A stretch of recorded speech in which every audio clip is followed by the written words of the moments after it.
The black okay, कमरा number 404 का खूनी बुलावा। शिमला की बर्फीली चोटियों के बीच द ब्लैक ओक होटल किसी खूबसूरत सपने जैसा नहीं, बल्कि एक पुराने घाव जैसा दिखता था। स्थानीय लोग कहते थे कि उस होटल की दीवारें इंसानी चीखें पीती हैं। वहां का कमरा नंबर 404 सालों से बंद था, लेकिन उसकी खिड़की से रात को अक्सर एक धुंधली रोशनी दिखाई देती थी। आर्यन, जो एक मशहूर पैरानॉर्मल इन्वेस्टिगेटर था, अपने कैमरे के साथ वहां पहुंचा।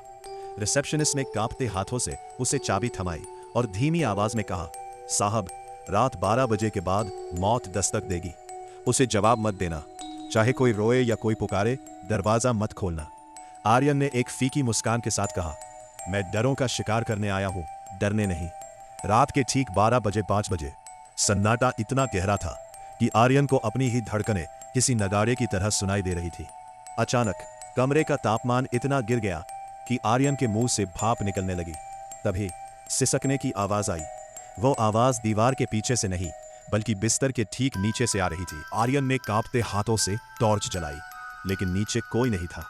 राहत की सांस लेते हुए जैसे ही वो आईने के सामने खड़ा हुआ, उसका खून जम गया। आईने में उसका अपना चेहरा नहीं था।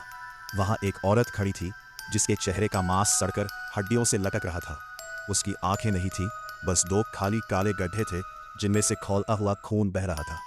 उसने आर्यन के कान के पास अपना सड़ा हुआ चेहरा झुकाया और बर्फीली फुसफुसाहट में कहा, पिछला मेहमान बहुत कड़वा था, उम्मीद है तुम्हारा स्वाद बेहतर होगा।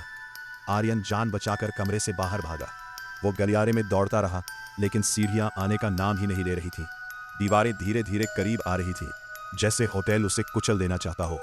हर दरवाजे से एक ही आवाज आ रही थी, अंदर आ जाओ, अंदर आ जाओ। तभी उसे सामने वही औरत दिखी। उसने हाथ में आर्यन की ही कटी हुई उंगली पकड़ी हुई थी, जिसमें उसकी अंगूठी चमक रही थी।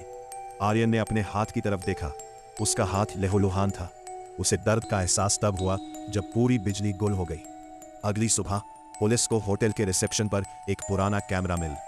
जब उसकी आखिरी वीडियो प्ले की गई, तो उसमें आर्यन चिल्ला रहा था। लेकिन वीडियो के आखिरी 5 सेकंड में आर्यन का चेहरा अचानक उस औरत के चेहरे में बदल गया और वो कैमरे की ओर देखकर मुस्कुराई। कमरा नंबर 404 के फर्श पर केवल एक चीज मिली, आर्यन के जूतों के निशान, जो दीवार की ओर जाते थे और फिर अचानक गायब हो जाते थे, जैसे वो दीवार के अंदर खींच लिया गया हो।